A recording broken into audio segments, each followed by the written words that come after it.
Okay, so in the last lecture, if you remember, हम लोगों ने सेंटर ऑफ मास का कॉन्सेप्ट सीखा था।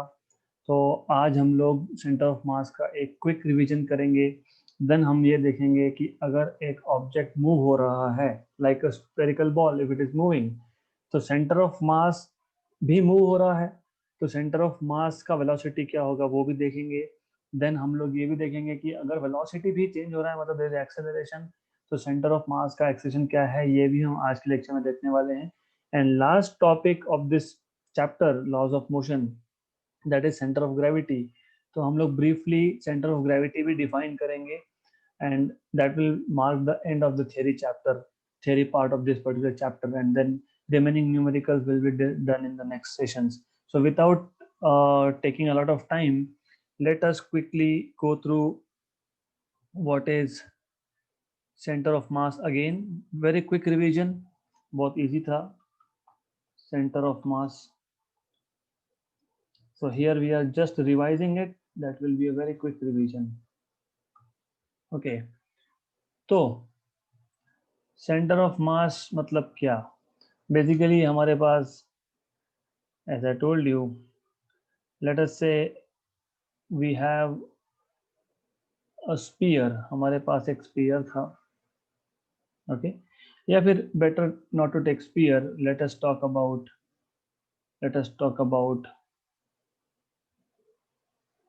this is x-axis, z-axis, and here we have, let us say, x-axis, and then here we have, let us say, y-axis. Okay, then हमारे पास दो points थे, point A and point B, या फिर particle A and particle B. So the system that we are talking about here is, ये जो system की हम लोग बात कर रहे हैं, ये सिस्टम है टू पार्टिकल सिस्टम। और टू पार्टिकल सिस्टम में पहला particle is at A position, मैं बाद में लिखूंगा A position. By the way, उसका position vector is given by r1 bar, and the position vector of B particle is given by r2 bar, right. तो ये जो ए और बी है, नॉमेनक्लेचर मैं करूंगा बाद में। तो ये जो ए और बी है, इसका पोजीशन वेक्टर है ए r1 बार और r2 बार with masses m1 and m2। Then इन दोनों, मतलब इस सिस्टम का, a system consisting of two particle, इसका centre of mass will be somewhere at this particular point C. तो ये सेंटर ऑफ मास हो गया। एंड सेंटर ऑफ मास का जो पोजीशन वेक्टर है, लेट अस से it is given by capital R bar, and this marks this is capital R bar vector, right? So let me give nomenclature now. नाम, ये origin है, ये A position है, इस पार्टिकल का मास m1 था। ये B पोजीशन है, इसका मास m2 था। इसका पोजीशन वेक्टर r1 बार था, इसका पोजीशन वेक्टर r2 बार था। सेंटर ऑफ मास को हमने C से डिनोट किया था, और capital R bar was the position vector of C, centre of मास।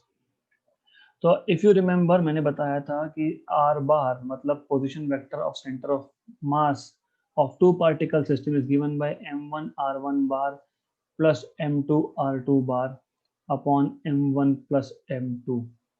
फिर हमने इसी आइडिया को एक्सटेंड किया था for n particles of masses m1 m2 m3 mn at and having position vectors r1 bar r2 bar r3 bar and rn bar। तो अगर to particle के जगह पे n पार्टिकल सिस्टम होगा, तो आप पोजीशन वेक्टर को, सेंटर ऑफ मास के पोजीशन वेक्टर को, क्योंकि हम लोग यहाँ पे सेंटर ऑफ मास की बात कर रहे हैं, we are talking about centre of mass over here. तो इस केस में you will have r bar as m1 r1 bar plus m2 r2 bar and so on, mn rn bar upon m1 plus m2 up to mn। Then I told you कि हम लोग इसको Einstein summation convention में लिख सकते हैं, summation over M I R I bar, where I runs from 1 to n, and in the denominator summation over all the masses mi runs from 1 to n। तो n particle system में ऐसा लिख सकते हो, this is equal to summation mi ri bar upon total mass m, and I runs from 1 to n over here, right? Good. इसके बाद मैंने आपको ये बताया था, अगर a पॉइंट का मतलब particle at a with mass m1 position vector r1, अगर उसके कोऑर्डिनेट्स है x1 y1 z1 और b पे जो है उसके कोऑर्डिनेट्स है x2 y2 z2, तो सेंटर ऑफ मास के कोऑर्डिनेट्स आएंगे xcm ycm zcm। फिर हमने instead of writing position vector हमने x coordinate of centre of mass लिखा था, it is defined as summation mi xi, I runs from 1 to n upon total mass m। xi bar नहीं लिखते, कभी भी याद रखना।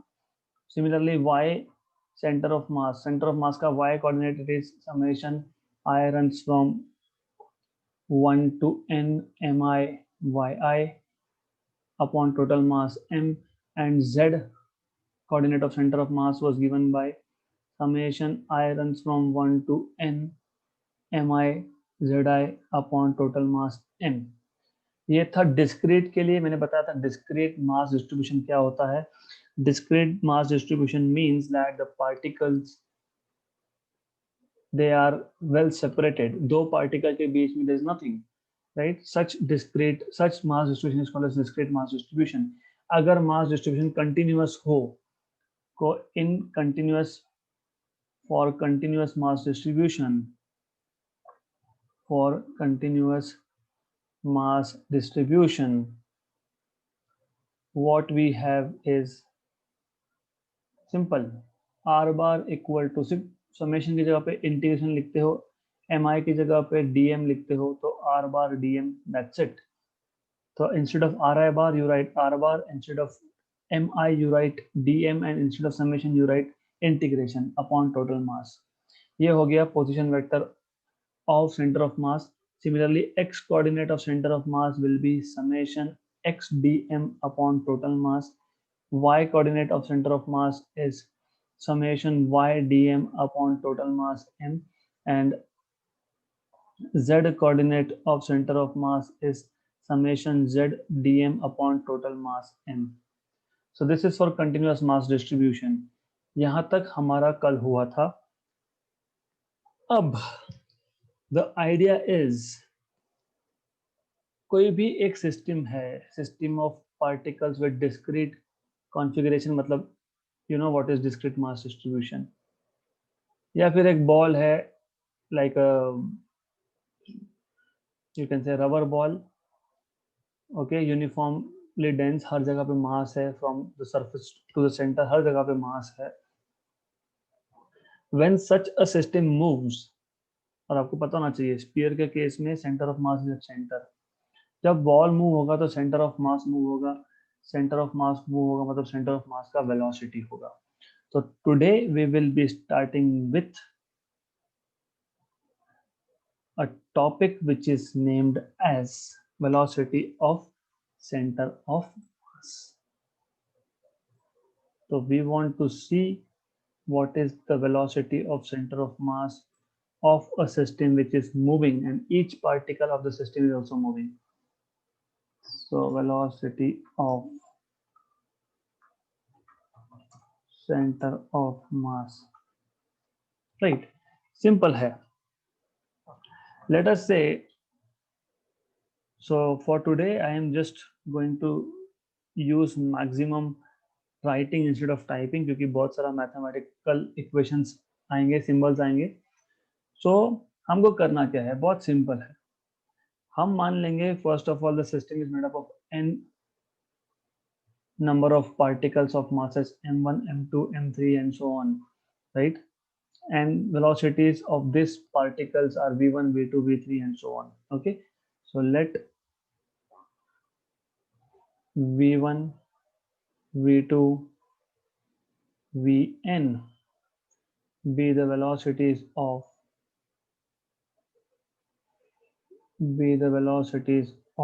a system of point masses,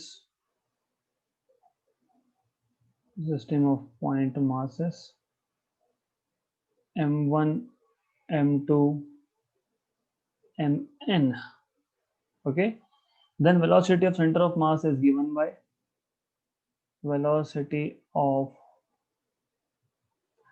the center of mass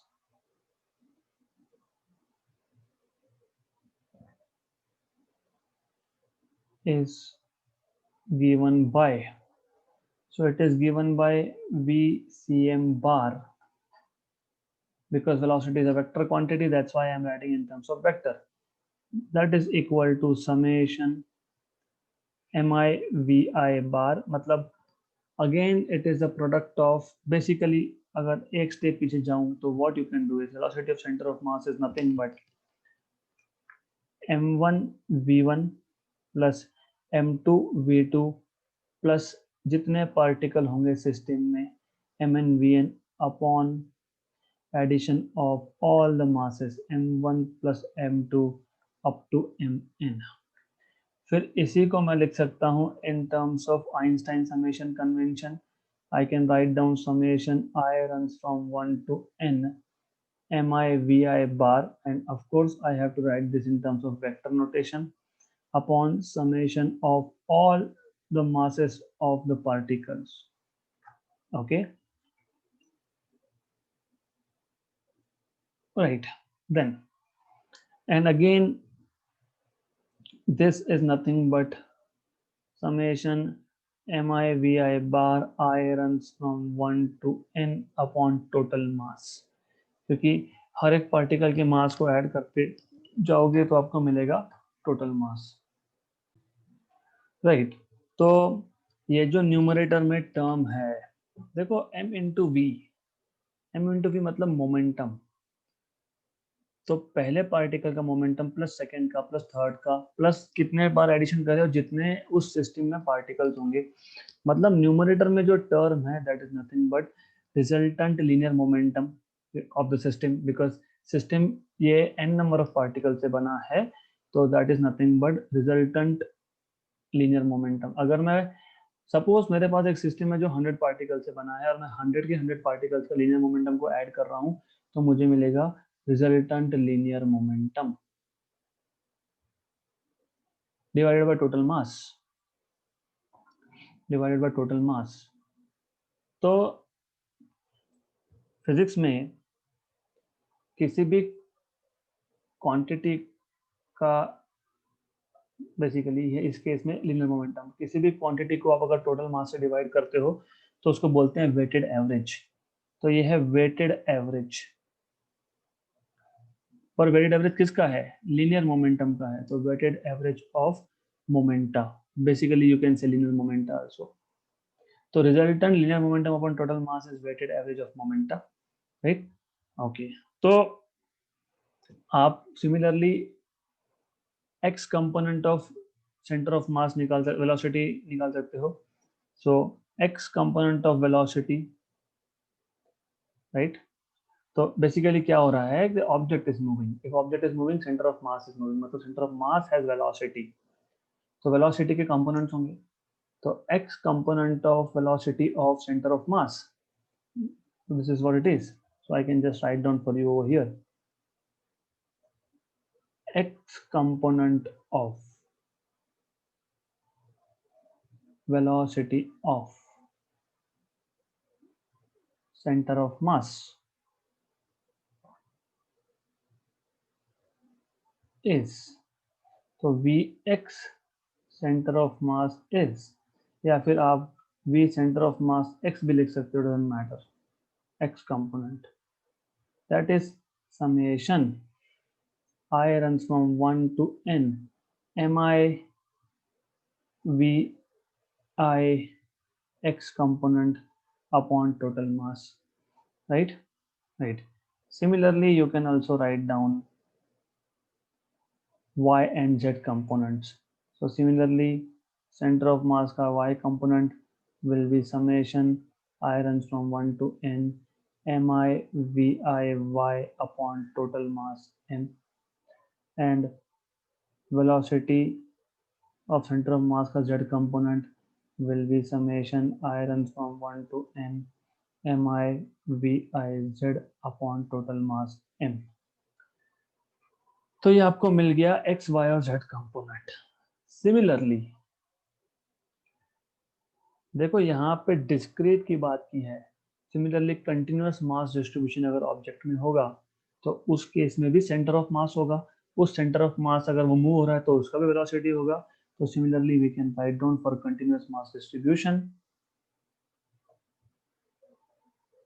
okay, so for continuous mass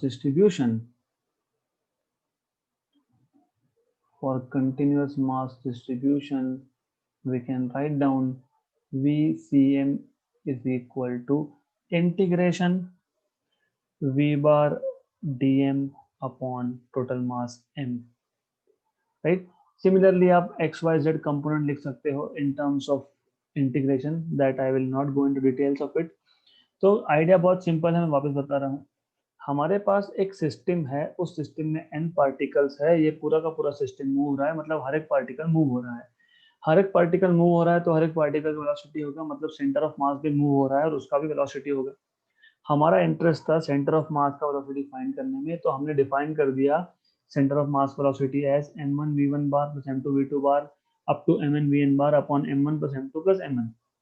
इसको हमने लिख दिया आइंस्टाइन समेशन कन्वेंशन के फॉर्म में। So velocity of centre of mass VCM vector bar is equal to summation I runs from 1 to n mi vi bar upon summation of all the masses, right? So that is by definition velocity of center of mass. But numerator अगर आप देखोगे तो that is resultant linear momentum. अगर एक particle में, एक system में 100 particle है, पहले का मोमेंटम प्लस दूसरे का मोमेंटम प्लस तीसरे का मोमेंटम, टोटल मोमेंटम का एडिशन मतलब resultant linear momentum upon total mass. इसी को बोलते हैं weighted average of momenta, right? फिर हमने एक्स वाई जेड कंपोनेंट लिख लिया अलग से, ओके, एंड फिर हमने लास्टली लिख दिया in terms of continuous mass distribution, okay, right? Then देखो, पहले हमने सेंटर ऑफ मास डिफाइन किया, सेंटर ऑफ मास के पोजीशन डिफाइन कर दी एक्स वाई जेड, या फिर पोजीशन वेक्टर डिफाइन कर दिया। फिर हमने बोला कि ये जो सिस्टम ऑफ पार्टिकल है, अगर ये मूव हो रहा है तो सेंटर ऑफ मास भी मूव हो रहा है, तो उसका वेलोसिटी होगा। अब हम लोग ये बोल रहे हैं कि ओवरऑल अगर वो सिस्टम ऑफ पार्टिकल एक्सेलरेट हो रहा है, मतलब velocity is also changing with time, तो सेंटर ऑफ मास भी एक्सेलरेट होगा, मतलब सेंटर ऑफ मास का भी एक्सेलरेशन आएगा। So we will write down what is the acceleration of center of mass.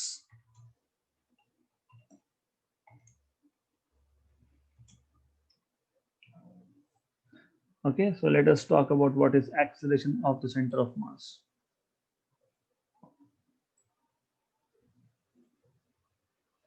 Right, तो exactly on the similar lines, हमको exactly same lines पे करना है। जैसे यहाँ पे आपने पहले v1 v2 v3 क्या है डिफाइन कर दिया, वैसे यहाँ पे आप इस केस में एक्सेलरेशन डिफाइन करोगे। So we will say that let a1 a2 up to an be the accelerations of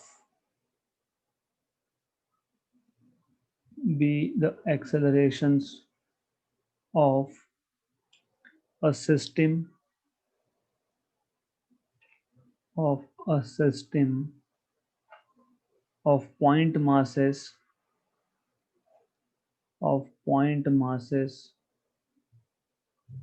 m1 m2 mn. Okay, right?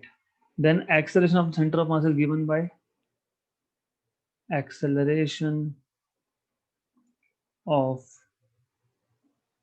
the center of mass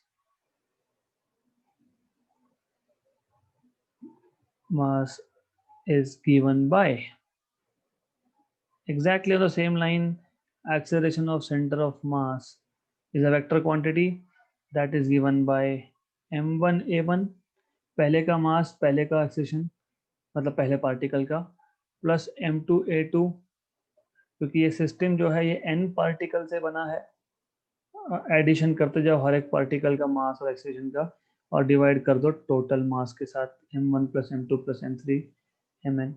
तो मैं इसको वापस से आइंस्टाइन समेशन कन्वेंशन में लिख सकता हूँ I can write down this as summation I runs from 1 to n mi ai bar. Of course, यहाँ पे expressions are vector quantities upon summation I runs from 1 to n mi. That is nothing but summation I runs from 1 to n mi ai bar upon total mass. Right, मैं जैसे बताया एक system में अगर 100 particle से बना है और हर एक पार्टिकल का अगर मास 1 ग्राम है तो 100 टाइम्स 1 ग्राम करते होंगे, 1 + 1 + 1 + 1 मतलब टोटल मास मिलेगा मुझे सिस्टम का, तो 100 ग्राम मिलेगा. तो just for analogy, if you are adding over all the masses of all the particles you get total mass of the system.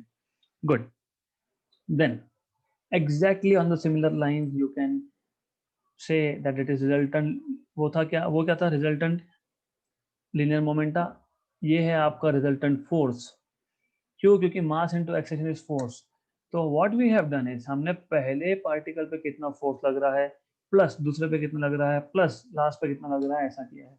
तो न्यूमरेटर में जो क्वांटिटी है that is resultant force, basically resultant force upon total mass.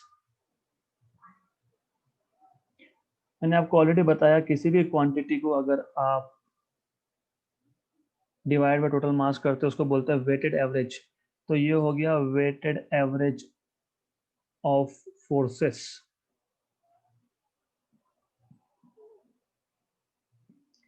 Right, good. Then similarly आप x y and z component लिख सकते हो. तो you can write down x y and z components of ACM are given by, जैसे velocity का लिखा वैसे ही इसका लिखेंगे. तो on the same lines notation भी सेम रखने वाले हैं हम लोग. We are going to keep notations also same. So I am going to right centre of mass का एक्सेलरेशन का x component is simple summation mi ai, but x component of ai runs from 1 to n upon total mass. Similarly, center of mass का acceleration का y component summation I runs from 1 to n mi ai y upon total mass. And you have center of mass का acceleration का center of mass का z component summation I runs from 1 to n mi ai of z upon total mass. Okay, right. ये हो गया discrete के लिए. Similarly we can write down for continuous mass distribution. So for continuous mass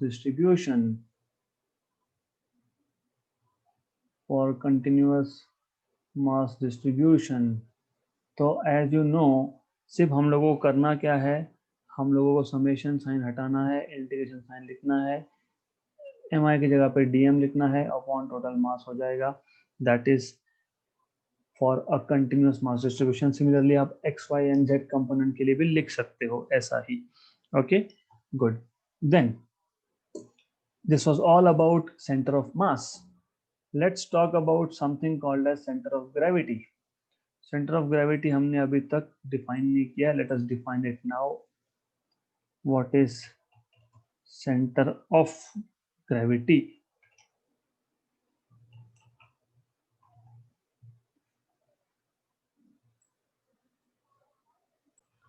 By the way, this center of gravity is denoted by CG, C dot G. जैसे हम लोग centre of मास को CM बोलते हैं, इसको CG बोलते हैं. Okay, तो लिखने से पहले हम लोग देख लेंगे कि ये कॉन्सेप्ट क्या है, exactly what this concept is. देखो, बेसिकली हमको पता है कि वेट ऑफ अ बॉडी मतलब क्या. वेट ऑफ द बॉडी मतलब gravitational force acting on the body in downward direction. But there is something insights here. कुछ हिडन है यहाँ पे. मतलब फॉर एग्जांपल मेरे पास एक रैंडम शेप का बॉडी है, सम आर्बिट्ररी शेप का मेरे पास बॉडी है, and this body is made up of n number of particles. तो ये बॉडी जो है ये n पार्टिकल से बना है. लेट अस से पहला पार्टिकल यहाँ है विथ मास m1, दूसरा पार्टिकल लेट अस से यहाँ पे है विथ मास m2, तीसरा लेट अस से somewhere here mass m3 and then mass m4 and so on. So this body is basically made up of n number of particles. अब ऐसा है कि ग्रेविटी तो हर एक पार्टिकल पे एक्ट होगा, तो individually gravity is acting on each of this particles. Okay, इस पे भी ग्रेविटी एक्ट हो रहा है इन downward direction. So gravity is acting on this in downward direction. So m1g. Gravity is also acting on this particle in downward direction. Gravity is also acting on this particular mass m4g and also on this m3g and so on so forth. तो हर एक particle पे जहां भी मास होगा वहां gravity होगा. तो इस पे m1g ग्रेविटी एक्ट हो रहा है, इस पे m2g ग्रेविटी एक्ट हो रहा है, इस पे m3g ग्रेविटी एक्ट हो रहा है, इस पे m4g ग्रेविटी एक्ट हो रहा है. रिमेंबर, इस बॉडी का टोटल मास है m, राइट. टोटल मास है m. हम लोग जब ऐसा बोलते हैं weight of the body is gravitational force acting on the body, right, due to earth. Okay, हमारे पास एक बॉडी है जिसका मास टोटल मास m है. उस it is made up of large number of particles, of n particles. तो हर एक particle पे ग्रेविटी एक्ट होगा. तो जब हम लोग बोलते हैं, जैसे मैं बोलता हूँ मेरा वेट है 68 मोर और लेस, ओके, तो किस पॉइंट की बात कर रहा हूँ मैं यहाँ पे? अगर मैं बोलता हूँ इस बॉडी का वेट है 70 किलोग्राम, 70 किलोग्राम फोर्स, मतलब ठीक है. So when you talk about, when you say that this body has a weight w, okay, but weight is what? Gravitational force. तो अभी n पार्टिकल है, इस n पार्टिकल में से कौन से पार्टिकल पे वो ग्रेविटेशनल फोर्स एक्ट हो रहा है? देखो, कनेक्ट करना पड़ेगा. आइडिया ये था, हमारे पास एक बॉडी है, वो body n number of particle से बना है. पहले पार्टिकल का मास m1 है, दूसरे का m2 है, तीसरे का m3 है, चौथे का m4 है, m5 and so on. When we say that the weight of this body is w, पर हमको पता है weight is nothing but gravitational force acting at a point. तो कौन से पॉइंट पे ग्रेविटेशनल फोर्स एक्ट हो रहा है, that is a question mark here, right. तो what you have to understand is, हर एक पार्टिकल, हर एक पॉइंट यहाँ पे अलग अलग ग्रेविटेशनल फोर्स एक्सपीरियंस करेगा. क्यों अलग अलग? क्योंकि हर एक पार्टिकल का अर्थ से सरफेस से डिस्टेंस अलग अलग है. हमको पता है acceleration due to gravity is a function of height. वो हाइट पे डिपेंड करता है, वो नेक्स्ट चैप्टर में कवर हो जाएगा. और यहाँ पे हर एक पार्टिकल का मास भी अलग अलग लेके रखा है, राइट. तो ओवरऑल क्वेश्चन यहाँ पे ये आता है कि जब हम लोग बोलते हैं इस बॉडी का वेट W है, कौन से पॉइंट पे ग्रेविटेशनल फोर्स एक्ट हो रहा है? क्योंकि वेट मतलब ग्रेविटेशनल फोर्स, और ग्रेविटेशनल फोर्स एक पॉइंट पे एक्ट करता है, 10 पॉइंट पे नहीं करता, वो एक ही पॉइंट पे एक्ट करता है, राइट. गुड. तो let me first write this thing जो भी मैंने बताया है, then we will proceed slowly slowly. So the weight of a body,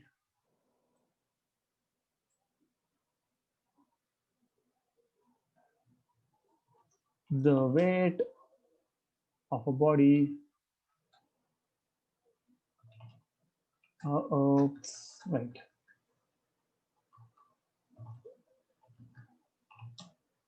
the weight of a body is the force of of gravitational attraction, force of gravitational attraction on the body exerted by the earth, exerted by the earth. Consider a body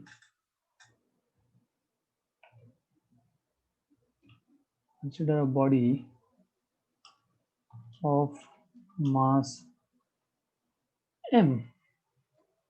Consider a body of mass m. ये दिख नहीं रहा है यहाँ पे. Okay. So let me just move it little bit over here and just align little bit. थोड़ा सा करने दो.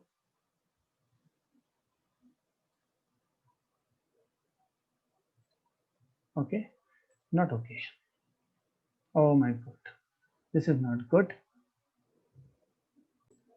Okay, so the weight of a body, the weight of a body is the force of gravitation, gravitational attraction, because gravity is only attractive force which is exerted on the body. So now we are considering a body of mass m. हमने एक body ले लिया mass m जिसका total mass m है and it is composed of n particles. So yeah, of mass m composed of large number of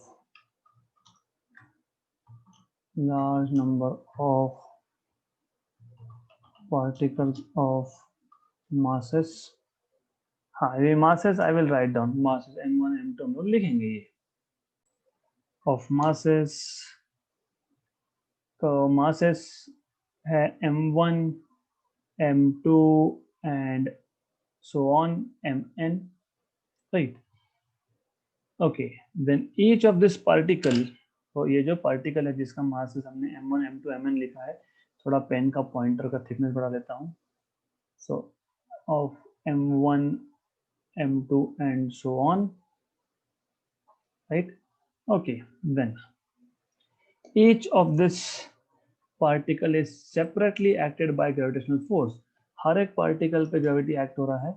Each particle is separately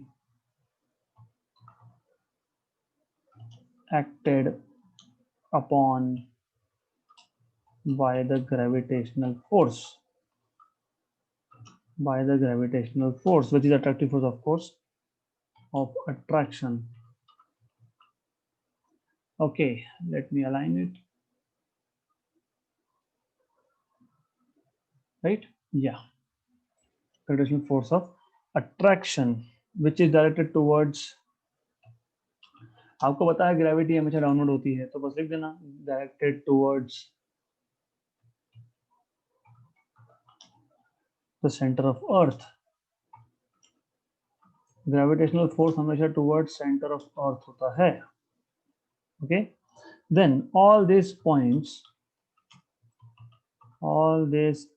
points being at different distances from the center of earth, क्योंकि ये सारे के सारे particle का distance अर्थ के centre से अलग अलग है, इसका मतलब सब पे अलग अलग ग्रेविटेशनल फोर्स एक्सपीरियंस एक्सर्ट होगा. सो दे experience different gravitational forces,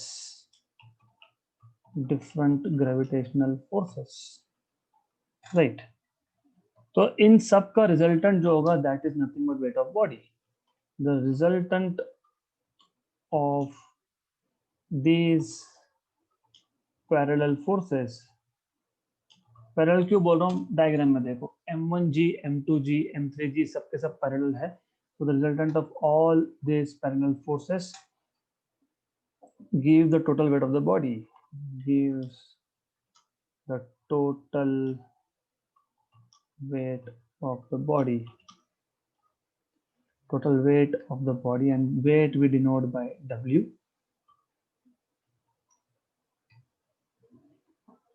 Right. तो in short, I am repeating it, बहुत simple सा concept है. In short, हमने क्या लिखा अब तक, what we have written so far is, हमको explain करना है कि center of gravity क्या. सबसे पहले पता होना चाहिए कि weight क्या. Weight is nothing but gravitational force exerted by Earth, and it is attractive. So gravitational attraction exerted by Earth on that body is nothing but weight. हमने एक बॉडी ले लिया जिसका मास m है और it is made up of n number of particles m1 m2 m3. अभी हर एक particle, इस बॉडी का हर एक particle individually gravitational force experience करेगा, राइट? क्योंकि हर एक पार्टिकल का डिस्टेंस अर्थ के सेंटर से अलग अलग है, दिख रहा है डायग्राम में. m1 is at higher height than m2 and so on so forth. इसका मतलब हर एक पार्टिकल पे अलग अलग ग्रेविटेशनल फोर्स एक्ट होगा। तो वेट ऑफ द बॉडी मतलब क्या, इन सारे फोर्सेस का रिजल्टेंट होता है, that is wait of the body, right. So mathematically I can write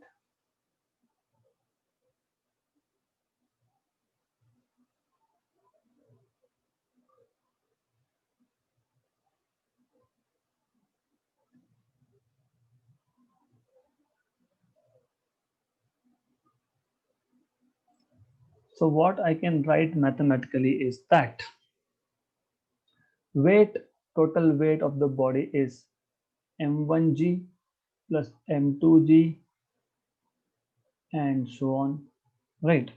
In fact आप m1 g1 m2 g2 m2 g2 m3 g3 and mn gn ऐसा लिख सकते हो।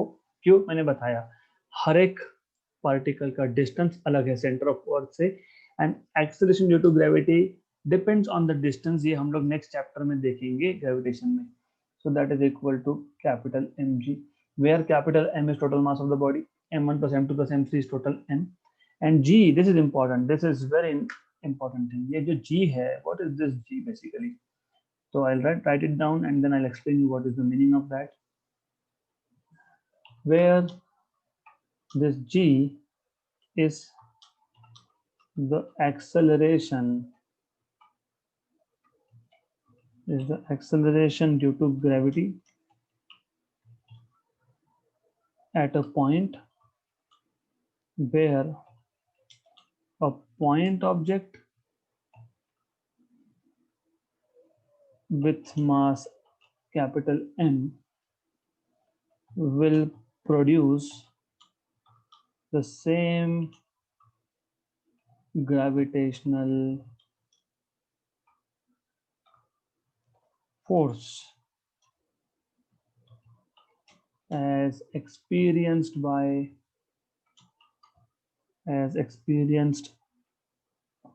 the extended object.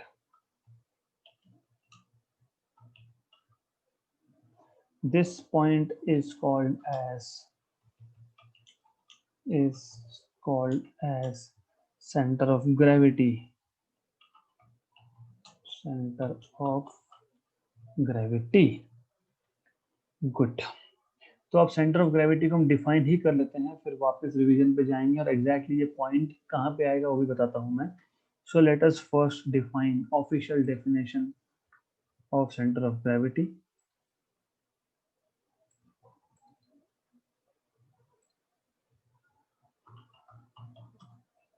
तो सेंटर ऑफ ग्रेविटी को define कैसे करेंगे पहले वो देख लेते हैं, then I will show you in the diagram what is this particular point.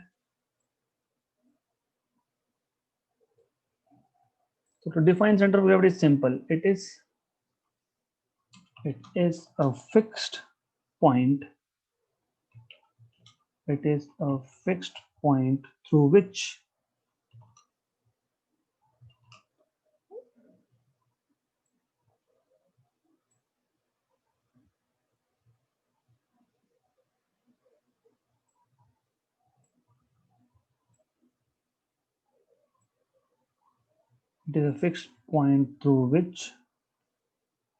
the whole weight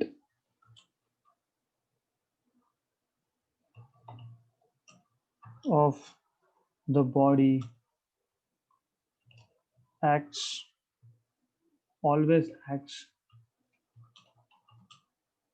vertically downwards.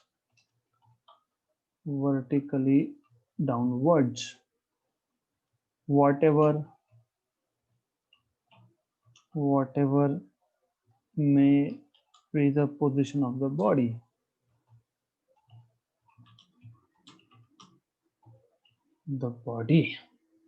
Right. तो सिंपल है, एक्सट्रीमली सिंपल है ये, राइट। तो again let me go to that particular diagram and then we will revise this particular topic. Easy है, देखो idea is pretty simple, जैसे मैंने पहले आपको बताया, हम जब खुद के भी वेट की बात करते हैं, हमारे बॉडी में हाथ है, हमारा सिर है, पाँव है, पेट है, राइट। हम लोग बोलते हैं वेट इज 65 70, जो भी बोलोगे आप, 50 100 जो भी बोलोगे, पर वेट मतलब ग्रेविटेशनल फोर्स, और ग्रेविटेशनल फोर्स कभी भी पॉइंट टू पॉइंट एक्ट करता है, right. Gravitational force always acts between two points. एक पॉइंट तो सेंटर ऑफ अर्थ हो गया, क्योंकि सेंटर ऑफ अर्थ क्यों, क्योंकि अर्थ हम पे ग्रेविटेशनल फोर्स एक्सर्ट कर रहा है, right, correct. Then the question is, हम जब बोलते हैं कि ये वेट 70 है, तो ग्रेविटेशनल फोर्स हमारी बॉडी में कहाँ से एक्ट कर रहा है, सिर से, पेट से, हाथ से, कहाँ से, right, that is the question. तो ये समझाने के लिए हमने एक रैंडम शेप का बॉडी ले लिया, which is made up of n number of particles with masses n1 m2 m3 and so on. Gravitational force मतलब क्या, वेट मतलब क्या, gravitational force acting on the body due to earth, right. अब इस body में जितने भी particles है, हर एक पार्टिकल पे ग्रेविटेशनल फोर्स exert होगा due to earth. Each particle will experience separately gravitational force, क्योंकि ये हर एक पार्टिकल का मास भी अलग है और हर एक पार्टिकल का डिस्टेंस भी अलग है अर्थ के सेंटर से। तो हर एक पार्टिकल पे, हर एक पॉइंट मास पे ग्रेविटेशनल फोर्स अलग अलग होगा। तो ओवरऑल पूरी बॉडी का वेट मतलब क्या, ओवरऑल पूरी बॉडी का वेट मतलब हर एक पॉइंट पे, हर एक पॉइंट मास पे जो ग्रेविटेशनल फोर्स एक्ट हो रहा है, उन सबका एडिशन, मतलब m1g1 plus m2g2 plus m3g3 plus plus plus plus mngn, that is nothing but the weight of the body, right. फिर मैं उस m1g1 plus m2g2 up to mngn को रिप्लेस करके लिख सकता हूँ कैपिटल mg, का capital m is total mass of the body. g मतलब क्या फिर यहाँ पे, g, this is the acceleration due to gravity at a point. मतलब ये कि instead of showing all this point masses, what I could have done is, मैं ऐसा कर सकता था, मैं यहाँ पे एक पॉइंट दिखाता, और इस पॉइंट में, इस सिंगल पॉइंट में, इस सिंगल पॉइंट में बॉडी का पूरा मास है। तो पहले एक्सटेंडेड बॉडी थी, पहले बॉडी एक्सटेंडेड था, अब एक पॉइंट में पूरा का पूरा मास है, और ये जो पॉइंट है इसका एक स्पेसिफिक लोकेशन होगा, और उस स्पेसिफिक लोकेशन पे weight will be equal to mg।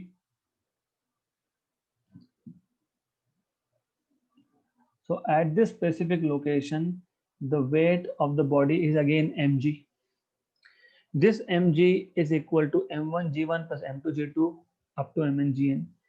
अगर मैं इस पॉइंट पार्टिकल का पोजीशन चेंज करता हूं, remember this, m1g1 plus m2g2 plus plus plus equal to mg, वो इस पर्टिकुलर पॉइंट P पे ही होगा। अगर मैंने ये मास को उठा के यहाँ रख दिया, तो in that case this is not equal, मतलब total weight of the body is not equal to the sum of addition of weights of individual particles, right।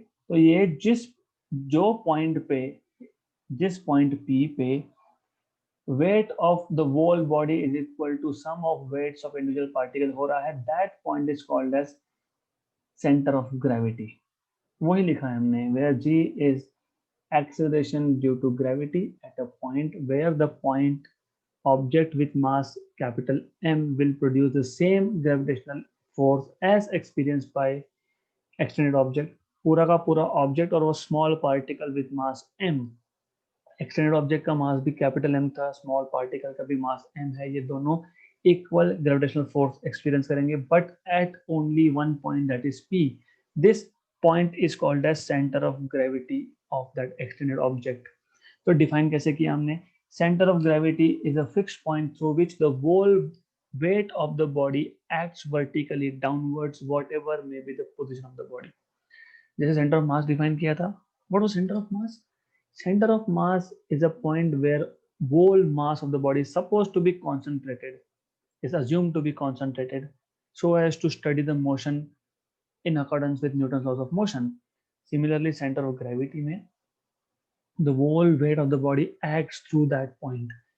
मैं और एक बार रिपीट कर रहा हूं, कॉन्सेप्ट एक्चुअली इजी है, सिर्फ समझने की जरूरत है।